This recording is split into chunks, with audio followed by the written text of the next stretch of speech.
Yes, children. So finally we came to know that the British company, that is English company, they got the firman from the Aurangzeb, that is to trade, yes, duty free. So but with that only they are not happy, and they started to press continuously for the more concessions, that is for the trade. They were expecting the more concessions for the trade, and they were trying to change or manipulate the existing privileges. Okay, privileges, the whatever the advantages which is already there, they were trying to manipulate or change. Okay, and the next one it is, see, Aurangzeb's firman granted only the company that trade the right to trade duty free. So we saw that the Aurangzeb, that is firman means royal order, that gave the permission only for the, yes, duty free trade.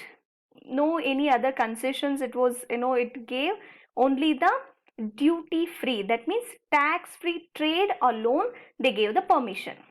Okay, here Aurangzeb's, yes, Aurangzeb firman, that is the royal, the order which has been passed by the Aurangzeb granted the permission only or right only to trade duty free, that means tax free. But see, but officials of the company who were carrying on private trade were expected to pay tax. But apart from the company, here they gave the permission only to duty free trade for the company, but apart from the company, whoever the officials of the company who were carrying the private trade, that means apart from the name of the East India Company, whomever they were carrying the private or the personal trade, they have to pay the tax to the government. Okay, they were expected to pay the tax or duty on the, the trade which they were, going on or carrying, the private trade which they were carrying, they were expected to pay the tax, but they refused to pay. Okay, but they were, even the officials were refused to pay the tax, causing an enormous loss of revenue for Bengal. So due to that, what happens, as I told you people, what happens children, the main source of income or the revenue is the tax only. So when these people started to refuse to pay the tax, so finally that caused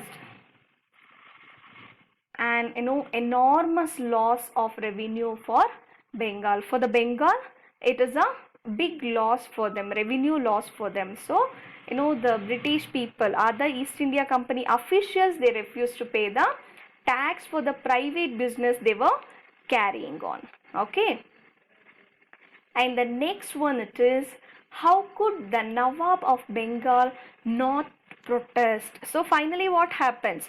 So that time, oh okay, how come the Mughal come to Bengal? Because the, Nawab come to the Bengal because, as we know, the Mughals were only ruling the entire India, but they are the successor of the Mughal, the king.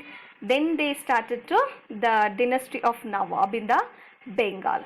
Okay, so later what happens? So it is a loss for the Bengal, the revenue loss for the Bengal. So that is the reason the Nawabs, the Bengal Nawabs, they were not ready to accept this. Okay. So finally what happens children, when they were not ready to accept the loss, see what they'll be doing next. See how trade led to battle. So how the trade that led to battle, because they came to India with the name of trade and they were expecting for the the establishment of more and more establishment of trading activities only. But finally what happened, they came to India, they started to extend their trade, and they were built their forts, they built their factory in Bengal, all those things. But how the trade led to the battles? Because as we seen, Aurangzeb gave the permission for them to trade duty free, but they were not happy with that. They were not ready to pay the, the officials, the private officials, the officials who were carrying out the private trade. They were not ready to pay the tax on that, the private trade. Due to that, what happens? See, through the early 18th century, the conflict between the company and the Nawabs intensified. So due to that, what happens? Because the British people or the officials refused to pay the tax on the even the private trade which they were carrying. So due to that, it is a big loss for the Bengal. So that is the reason around early 18th century, this conflict between yes, British and even the Nawabs started to increase more and more. That is what? Intensified. Okay. So when this intensified, what happens, children? See. Yes. After death of Aurangzeb. So when did Aurangzeb died? In the year of 1707. So after the death of Aurangzeb, as we know, there was no powerful leaders among the Mughal Empire. Yes or no, children? He is the last powerful leader in the Mughal Emperor. Okay. So after the death of Aurangzeb, this Nawabs, as we seen after the death of the Aurangzeb, even in that locality also, what the other people started to do? They started to take the, the power, autonomy, and they started to, even the zamindars, even the officials of the Mughal officials, they started to take the in charge of that particular locality, and they started to extend their own rules and regulations. Yes or no, children? In the last class, we have seen that. So same thing here also. Once the Aurangzeb died, even the Nawab people like others, even they started to take the control over the Bengal, Orissa, Bihar, all those places. Okay, Bengal, Orissa, Bihar, all those places. So that's the reason, the Nawabs, Bengal Nawabs, they known for the Nawabs of Bengal. Okay. So finally, after the death of Aurangzeb, like others, even Nawabs took an initiative, and they started to carry over the power in the Bengal part. See, so the Nawab, the kings of Nawab, that is the Murshid Ali, the Ali Khan is followed by Murshid Ali Khan, followed by Alivardi Khan, and then Sirajuddaulah. See, you people see here, after the death of Aurangzeb, what happened? There was no powerful leader. So that is the reason, every locality they started to start with their own autonomous kingdom. So after that, the Nawabs, that is Murshid Ali Khan, followed by Alivardi Khan, and after that, the Sirajuddaulah.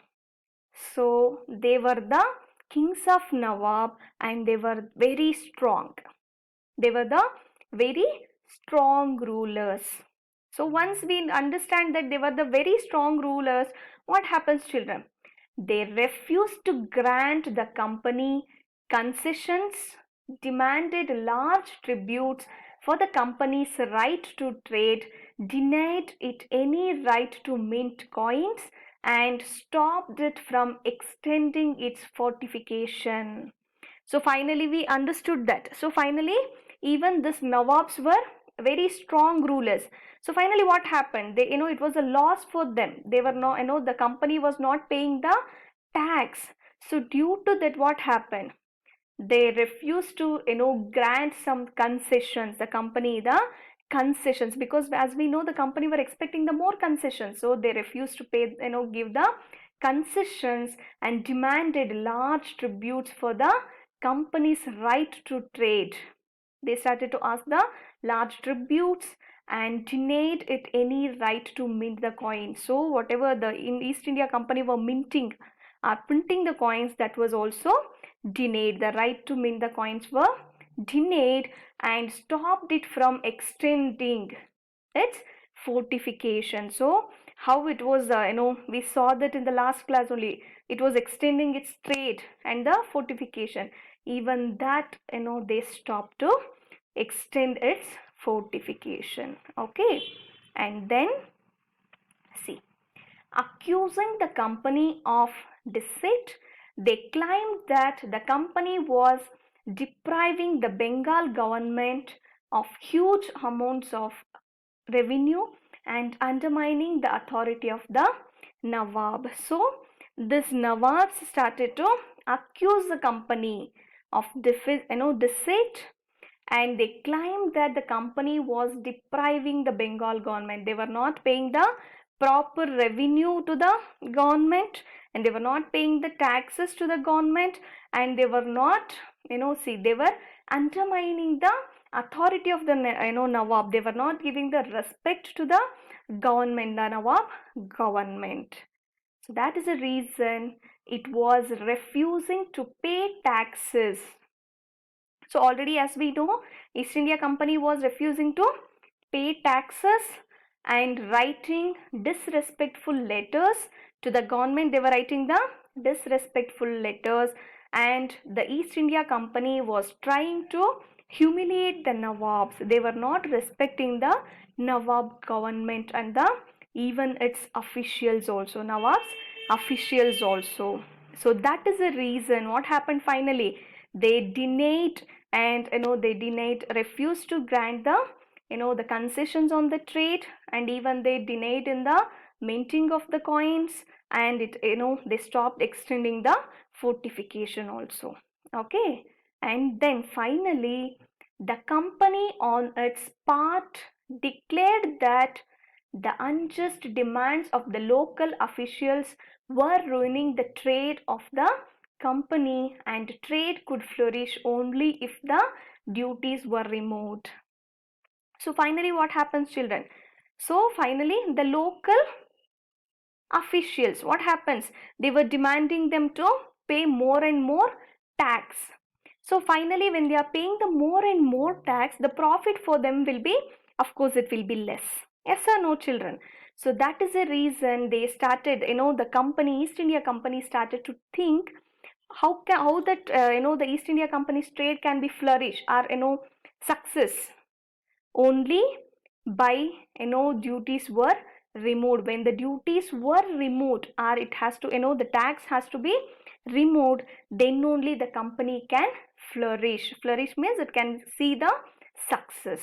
Okay, so they planned to remove the taxes. So that's the reason they started to ask for the concessions, and the firman, the royal order also they got from the Aurangzeb because of the same reason, just to get the the permission to trade the tax free.